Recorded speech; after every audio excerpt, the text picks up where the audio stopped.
Welcome to the success classes Bijnor. Dear students, बहुत सारे students demand कर रहे थे माइक्रो प्रोसेसर के लिए। तो मैंने बोला था जैसे कि इससे प्रीवियस लेक्चर में कि मैं बहुत जल्द आपके लिए सब्जेक्ट लेके आऊँगा। मैंने लास्ट वीडियो में इसके जो सिलेबस है हमारा वो डिस्कस किया है। मैंने उसमें बताया था यहाँ पर ये जो माइक्रो प्रोसेसर है डिफरेंट डिफरेंट नेम से 3 ब्रांचेस में चलता है। जैसा कि अभी करंटली जो चल रहा है, अगर मैं बात करूं इस टाइम पे, तो 4th सेमेस्टर में इस टाइम पे CS ब्रांच में चल रहा है माइक्रो प्रोसेसर के नेम से, ठीक है, जिसका कोड क्या है हमारा KCS 403 आई थिंक, ठीक है ना। नेक्स्ट अगर मैं बात करूं इलेक्ट्रिकल की, तो इलेक्ट्रिकल में इस टाइम पे ही चल रहा है करंट में 6th सेमेस्टर में micro processor and micro controller के नेम से। सेम हमारा ये इलेक्ट्रॉनिक्स ब्रांच में चलता है 5th सेमेस्टर में। तो यानी कि इलेक्ट्रॉनिक्स के स्टूडेंट इस बार पढ़ चुके हैं। जब नेक्स्ट यानी कि जो इस बार 4th सेमेस्टर में है, जब वो नेक्स्ट ईयर में पहुंचेंगे 5th सेमेस्टर में, तब वो इस सब्जेक्ट को पढ़ेंगे micro processor and micro controller के नेम से, ठीक है स्टूडेंट्स। तो तीनों का ही मैंने सिलेबस डिस्कस कर लिया था प्रीवियस वीडियो में, और मैं तीनों का जो सिलेबस है उसी को कवर कराने की यहाँ पर कोशिश करूँगा। अगर मैं बात करूं CS की, तो CS में केवल माइक्रो प्रोसेसर है। तो माइक्रो प्रोसेसर में क्या है, हम 8085 और 8086 को डिटेल में पढ़ते हैं, ठीक है ना। उसके बाद इलेक्ट्रिकल की और इलेक्ट्रॉनिक्स की अगर बात करें तो उसमें माइक्रो कंट्रोलर और हमें पढ़ना होता है साथ में। तो इसलिए पहले हम माइक्रो प्रोसेसर 8085 और 8086 को कंप्लीट करेंगे, और कंप्लीट करने के बाद देन हम पहुंचेंगे माइक्रो कंट्रोलर पे, ठीक है। तो यानी कि हमारा जो माइक्रो प्रोसेसर CS वाला सब्जेक्ट है वो वाला जल्दी ही कंप्लीट हो जाएगा। और अब आप निश्चिंत हो जाइए माइक्रो प्रोसेसर को लेके। बहुत इजी वे में मैं आपको समझाने वाला हूँ। आज हमारा फर्स्ट लेक्चर है। अगर मैं बात करूँ तो टॉपिक वाइज अगर हम देखें तो स्टूडेंट्स, आप अपने पास अपना सिलेबस रखेंगे, और मेरा जो मैं यहाँ पर कवर कराने वाला हूँ उसमें फर्स्ट यूनिट और सेकंड यूनिट, जो CS में फर्स्ट यूनिट और सेकंड यूनिट है वो साथ के साथ कवर होगी यहाँ पे, ठीक है ना। तो यानी कि उसमें जो टॉपिक्स हैं फर्स्ट और सेकंड यूनिट में सेम है। फर्स्ट यूनिट में क्या था मैंने बताया ही था आपको कि जो फर्स्ट यूनिट में दिया हुआ था वही सेकंड यूनिट में था। सेकंड यूनिट में हमें डिटेल में पढ़ना है, और फर्स्ट यूनिट में हमें बहुत मतलब ओवरव्यू लेना है, ठीक है ना। तो दोनों यूनिट हमारी साथ साथ चलेंगी, उसमें कोई टेंशन लेने की ज़रूरत नहीं है। जितना मैं कराऊंगा उतना सफिशिएंट होगा आपके एग्जाम के पॉइंट ऑफ व्यू से। चलिए तो स्टूडेंट्स, मैं आज स्टार्ट कर रहा हूँ माइक्रो प्रोसेसर। अगर चैनल पर नए हैं तो चैनल को सब्सक्राइब जरूर कर लें, और अपने दोस्तों को भी ज़्यादा से ज़्यादा शेयर करें। बेल आइकन जरूर प्रेस कर लें ताकि मेरे आने वाले वीडियोस के नोटिफिकेशन सबसे पहले मिले। आपको वीक में 2 या 3 वीडियोस मिलती रहेंगी, मतलब डेली नहीं मिलेंगे आपको लेक्चर्स, लेकिन वीक में 2 या 3, या कोशिश करूँगा मैं 4 वीडियोस आपके लिए लेके आऊँ। लेकिन एग्ज़ाम से पहले ज़रूर मैं सिलेबस कंप्लीट करा दूँगा, आप उससे निश्चिंत रहिएगा, ठीक है ना। और मैं आपके लिए इतनी मेहनत कर रहा हूँ, आपको भी सपोर्ट करना होगा, ज़्यादा से ज़्यादा वीडियो को शेयर करना होगा, ठीक है ना। और वीडियो पसंद आए तो लास्ट में लाइक ज़रूर करें, और कमेंट करके ज़रूर बताएं वीडियो कैसा था, ठीक है ना। चलिए तो मैं स्टार्ट करता हूँ। आज जो हम डिस्कस करने वाले हैं सबसे बेसिक टॉपिक, माइक्रो प्रोसेसर को पढ़ने से पहले हमें थोड़ा सा एक बेसिक टॉपिक जानना है, basic block diagram of computer. यानी कि जो कंप्यूटर का बेसिक ब्लॉक डायग्राम होता है उसको हम यहाँ पर डिस्कस करेंगे थोड़ा सा आज की वीडियो के अंदर, ठीक है। देन उसके बाद नेक्स्ट वीडियो से हम माइक्रो प्रोसेसर को डिटेल में लेते हुए चलेंगे। अगर मैं बात करूं basic block diagram of micro computer, या कंप्यूटर की अगर मैं बात करूं basic block diagram of computer, तो उसमें क्या होता है बेसिकली 3, अगर हम देखें तो 4 पार्ट्स में ये डिवाइड होता है। क्या क्या होता है इसमें 4 पार्ट्स में? सबसे पहला जो हमारा पार्ट होता है उसमें इनपुट यूनिट होती है, एक हमारा CPU यानी कि सेंट्रल प्रोसेसिंग यूनिट होती है, और एक हमारा होता है आउटपुट यूनिट्स, और एक जो हमारा होता है मेमोरी यूनिट भी हम इसको बोल सकते हैं। इसको सेपरेट हम रख सकते हैं, ठीक है ना, मेमोरी यूनिट को, ठीक है। तो अगर हम देखें यहाँ पर मेनली 4 पार्ट्स होते हैं, इनपुट यूनिट, CPU यूनिट, या साथ में इसके मेमोरी भी CPU में ही यूज़ करते हैं।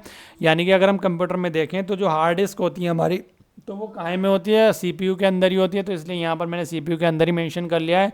अदरवाइज इसको हम सेपरेट भी यूज़ कर सकते हैं, क्योंकि एक्सटर्नल मेमोरी भी हम यूज़ कर सकते हैं, ठीक है। देन हम लास्ट में जो यूज़ करते हैं वो क्या है, हमारा आउटपुट यूनिट, ठीक है। तो आज मैं इन्हीं ब्लॉक्स को 1 बाय 1 यहाँ पर डिटेल में थोड़ा सा आपको समझाने वाला हूँ। देन हम माइक्रो प्रोसेसर पे पहुंचेंगे। एक्चुअली में माइक्रो प्रोसेसर होता क्या है मैं आपको यहीं पर थोड़ा सा बता देता हूँ। माइक्रो प्रोसेसर क्या होता है, ये जो हम देख रहे हैं ना कंप्यूटर का मेन पार्ट, जिसको हम ब्रेन भी कहते हैं कंप्यूटर का, क्या होता है, ये CPU होता है, सेंट्रल प्रोसेसिंग यूनिट। अगर इस पार्ट को हम एक चिप पर डिज़ाइन कर दें या फैब्रिकेट कर दें तो वही हमारा क्या बन जाता है, माइक्रो प्रोसेसर बन जाता है, ठीक है।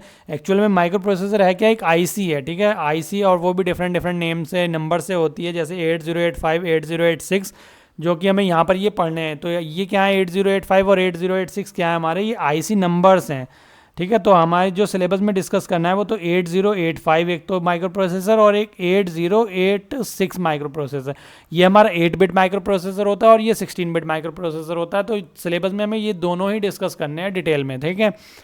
तो अब ये क्या है कि जो CPU मैंने बताया, सेंट्रल प्रोसेसिंग यूनिट, जिसको हम ब्रेन ऑफ कंप्यूटर भी बोलते हैं, तो ये अगर हम एक सिंपल चिप, एक सिंगल चिप पर इसको फैब्रिकेट कर दें तो वही हमारा क्या कहलाता है, माइक्रो प्रोसेसर कहलाता है। तो हम CPU को ही एक्चुअल में क्या बोल सकते हैं, माइक्रो प्रोसेसर भी बोल सकते हैं, या माइक्रो प्रोसेसर को हम CPU भी बोल सकते हैं, ठीक है ना स्टूडेंट्स। तो अब ये एक एक यूनिट को मैं डिस्कस कर लेता हूँ। सबसे पहले अगर मैं बात करूँ इनपुट यूनिट की, ठीक है ना, तो देखो सबसे पहले अगर इनपुट यूनिट की अगर हम बात करेंगे तो इनपुट यूनिट हमें पता ही है कि क्या होती है। इनपुट जो हमारी इनपुट यूनिट होती है उससे हम क्या करते हैं, अपने सिस्टम को या अपने CPU को या अपने माइक्रो प्रोसेसर को अगर हम लेके चलें तो क्या हम इनपुट प्रोवाइड कराते हैं, ठीक है ना। तो जैसा कि यहाँ पर लिखा हुआ भी है, ये बेसिक लेक्चर रहने वाला है आपको, ठीक है। इसमें आई थिंक आपको, मुझे जहाँ तक लगता है कि ये सारी चीज़ें पढ़ी हुई भी होंगी, लेकिन ये फिर भी लेक्चर आपको पूरा देखना है ध्यान से, क्योंकि मुझे क्या करना है, बेस बनाना है। माइक्रो प्रोसेसर पढ़ाने से पहले बेस बनाना है, तो मैं वही आज बेस बनाने की यहाँ पर कोशिश कर रहा हूँ, ठीक है ना। मैंने बता ही दिया माइक्रो प्रोसेसर है क्या एक्चुअल में, CPU, यानी कि CPU को जो हम फैब्रिकेट करते हैं एक सिंगल चिप पर या IC पर, IC बोलते हैं उसको, ठीक है। तो वही हमारा क्या होता है, माइक्रो प्रोसेसर होता है। अब इसमें जो ब्लॉक्स हम यूज़ करें तो इनपुट डिवाइस, जैसे मैंने बोला, या इनपुट यूनिट्स मैंने अगर बात की है यहाँ पर, तो इनपुट यूनिट्स हमारी क्या होती हैं, जिससे हम क्या करते हैं, इनपुट प्रोवाइड कराते हैं अपने CPU को या अपने सिस्टम को या अपने माइक्रो प्रोसेसर को, ठीक है ना।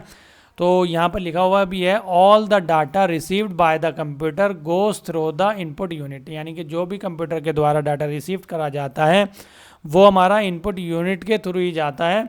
The input unit comprises different devices like mouse, keyboard, scanner etcetera, यानी कि जिससे हम अपने सिस्टम में, अगर आप देखते होंगे अगर आपके पास लैपटॉप भी अगर होगा तो उसमें जो कीपैड होता है या कीबोर्ड होता है, तो वहाँ से हम क्या करते हैं, इनपुट देते हैं। एक माउस जो होता है, माउस से भी हम क्या देते हैं, इनपुट देते हैं, ठीक है। स्कैनर क्या होता है, उससे हम स्कैन करते हैं बहुत सारे अपने डॉक्यूमेंट्स वगैरह को, तो वो भी क्या है, इनपुट डिवाइस है, ठीक है ना।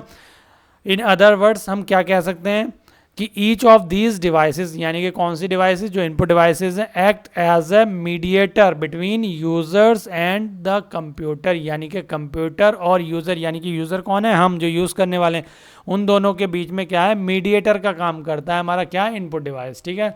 क्यों, क्योंकि हमें जो डेटा मतलब जो इनपुट देना है तो हम क्या देंगे, इनपुट जो देंगे, इनपुट यूनिट यानी कि कीबोर्ड, माउस या स्कैनर के थ्रू ही देंगे, और किसको दे रहे हैं, सिस्टम को दे रहे हैं। तो ये हमारा मीडिएटर का काम करता है, ठीक है ना, क्लियर। नेक्स्ट अगर मैं बात करूं तो नेक्स्ट आता है हमारा CPU, यानी कि सेंट्रल प्रोसेसिंग यूनिट। इसे हमें पता ही है, मैं बोल चुका हूं, इसको ब्रेन ऑफ द कंप्यूटर भी हम बोलते हैं, ठीक है। क्योंकि जितनी भी प्रोसेसिंग होती है, जो भी कुछ होता है हमारे सिस्टम के अंदर, जो भी प्रोसेस होता है, जो हमने इनपुट लिया है वो प्रोसेस होकर जो हमें आउटपुट मिलता है, तो वो जो प्रोसेसिंग होती है वो सारी प्रोसेसिंग हमारी CPU के अंदर ही होती है, ठीक है। ये जो हमारा CPU है ये ह्यूमन ब्रेन की तरह वर्क करता है, यानी कि it works the same way a human brain works, ठीक है ना। यानी कि जैसे ह्यूमन ब्रेन वर्क करता है उसी तरह से हमारा ये CPU वर्क करता है, ठीक है ना।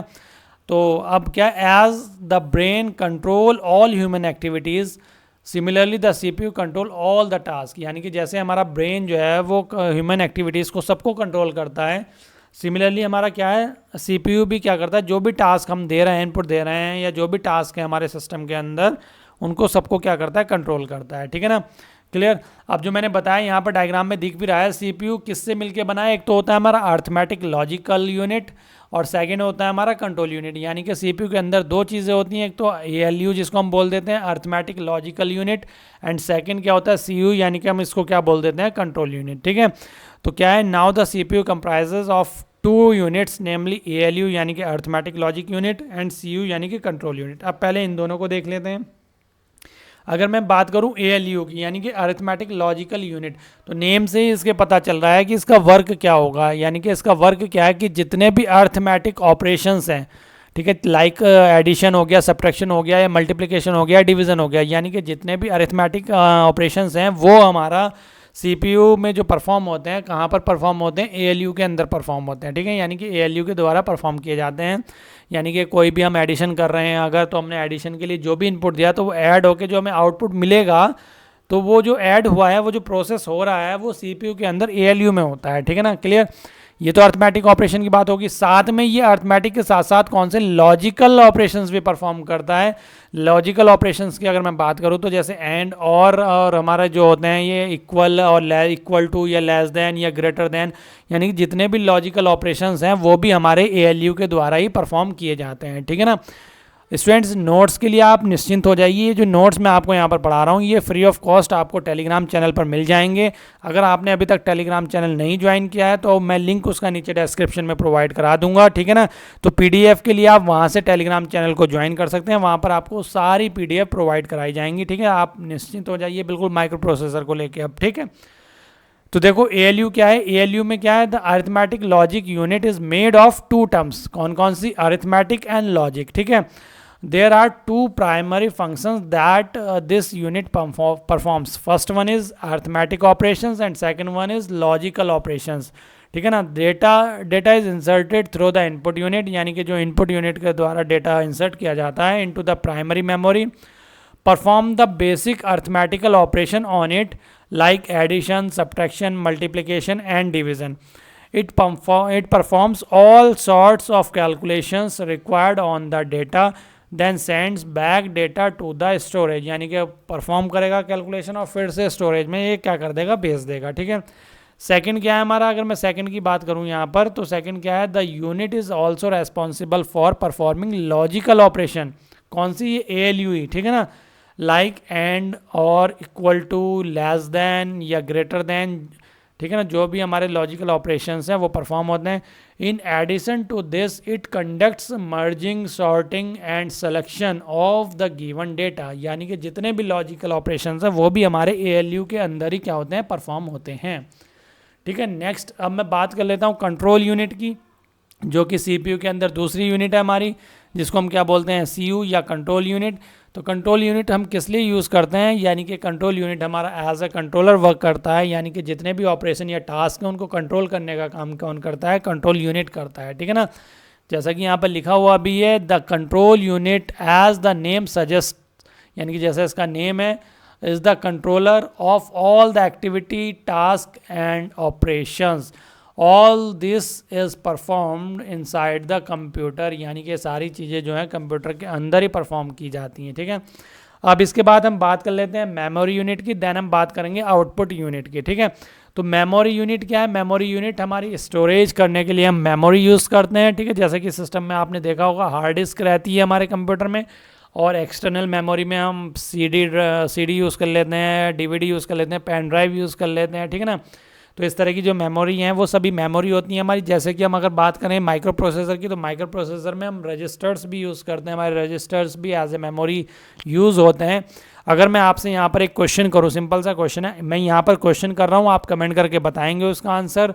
अगर पता है तो, नहीं पता है तो भी कोशिश करेंगे, ट्राई करेंगे, लेकिन मैं उसका आंसर आपको नेक्स्ट वीडियो में बताऊँगा, ठीक है. इसी वीडियो में आपको कमेंट करके बताना है कि व्हाट इज़ द, मतलब who is the fastest memory, यानी कि सबसे फास्टेस्ट मेमोरी कौन सी होती है, ठीक है ना. सबसे फास्टेस्ट यानी कि सबसे तेज़ मेमोरी कौन सी होती है, ये आपको मुझे बताना है कमेंट करके. मेरा क्वेश्चन समझ गए होंगे आप सभी की, सबसे तेज़ फास्टेस्ट मेमोरी कौन सी होती है वो आपको यहाँ पर बतानी है, ठीक है. तो मेमोरी यूनिट की अगर मैं बात करूँ तो क्या है, all the data that has to be processed, यानी कि जो प्रोसेस्ड हुआ है या हैज़ बिन प्रोसेस्ड या प्रोसेस हो रहा है, is stored in the memory unit, वो मेमोरी यूनिट के अंदर स्टोर होता है. The memory unit acts as a hub of all the data, यानी कि जो मेमोरी यूनिट है ना वो क्या है, एक्चुअल में हब है ऑल डेटा का, यानी पूरे डेटा का क्या है, हब है. क्लियर. अब आगे मैं बात करूं, it transmit it to the required part of the computer whenever necessary, यानी कि कंप्यूटर को जो भी नेसेसरी होता है वहाँ ये वो डेटा ट्रांसमिट कर देता है, ठीक है. तो मेमोरी यूनिट समझ में आ गई होगी, मेमोरी क्या होती हैं, कौन सी होती हैं, यहाँ मैंने डिटेल में नहीं लिया है, ठीक है. जैसे हमारी टेम्परेरी मेमोरी भी होती हैं, परमानेंट मेमोरी भी होती हैं, जैसे रैम रोम हमारी होगी. तो मैंने यहाँ पर इनको मेमोरी को डिटेल में एक्सप्लेन नहीं किया, क्योंकि हमारा फिर क्या है, हम अपने सिलेबस से यहाँ पर भटक जाएंगे. मुझे अपने सिलेबस पे चलना है, माइक्रो प्रोसेसर हमें पढ़ना है, यहाँ पर माइक्रो कंप्यूटर या कंप्यूटर को हमें डिटेल में नहीं पढ़ना है, ठीक है ना स्टूडेंट्स. नेक्स्ट मैं बात कर लेता हूँ आउटपुट यूनिट की, जो कि लास्ट पार्ट है हमारे कंप्यूटर का. All the information send to the computer once processed, यानी कि जो कंप्यूटर को सेंड की गई हैं वो पहले क्या होंगी, प्रोसेस्ड होंगी. Is received by the user through the output unit, और जो प्रोसेस्ड हुई हैं वो रिसीव्ड जो होंगी यूज़र को, वो आउटपुट यूनिट के थ्रू जो होंगी रिसीव्ड होंगी। डिवाइस जो होंगी लाइक हमारा प्रिंटर हो गया, यानी कि जिससे हम प्रिंट लेते हैं, मॉनिटर हो गया जिससे कि हम जिस पे हम देखते हैं, जैसा कि आप भी अपनी स्क्रीन पर देख रहे होंगे अगर लैपटॉप पे या कंप्यूटर पे देख रहे हैं वीडियो। प्रोजेक्टर्स हो गए हमारे, इस तरह के जो भी हमारे डिवाइसेस हैं वो क्या हैं हमारे, ये सब हमारे आउटपुट यूनिट के अंडर आते हैं, ठीक है, आउटपुट यूनिट में आते हैं, ठीक है ना स्टूडेंट्स, समझ गए होंगे आप। तो ये था आपका basic block diagram of computer. Next हम जो डिस्कस करने वाले हैं नेक्स्ट वीडियो में, वो हम डिस्कस करेंगे माइक्रो प्रोसेसर के बारे में। मैंने क्या करना है, एक बेस बनाने की कोशिश की है इस लेक्चर में यहाँ पर आपकी, ठीक है ना। ये चीज़ें आप समझे होंगे। तो पहले माइक्रो प्रोसेसर के मैं बारे में बात करूँगा, थोड़ी सी माइक्रो प्रोसेसर क्या होता है, देन मैं उसका इवोल्यूशन की बात करूँगा, यानी कि कब कब कौन सा हमारा माइक्रो प्रोसेसर आया है और उसमें क्या क्या खासियत थी, ठीक है। देन उसके बाद हम बात करेंगे फीचर्स ऑफ माइक्रो प्रोसेसर या 8085 माइक्रो प्रोसेसर, चूँकि हम यहाँ पर पहले पढ़ने वाले हैं तो हम 8085 माइक्रो प्रोसेसर के फीचर्स पढ़ेंगे। नेक्स्ट वीडियो में मैं ये 3 टॉपिक कवर करूँगा। आज की वीडियो में इतना ही, ठीक है। वीडियो अगर पसंद आया है तो लाइक ज़रूर करेंगे, सब्सक्राइब जरूर करेंगे चैनल को, और शेयर जरूर करेंगे अपने दोस्तों को ज़्यादा से ज़्यादा, ताकि सभी स्टूडेंट्स को, आपके जितने भी फ्रेंड्स हैं सभी को माइक्रो प्रोसेसर समझने में आसानी रहे और बहुत आसानी से वो माइक्रो प्रोसेसर को कवर कर सकें, ठीक है ना स्टूडेंट्स। तो चलिए आज के लिए इतना ही काफ़ी, मिलते हैं नेक्स्ट वीडियो में। आज के लिए इतना ही, ठीक है।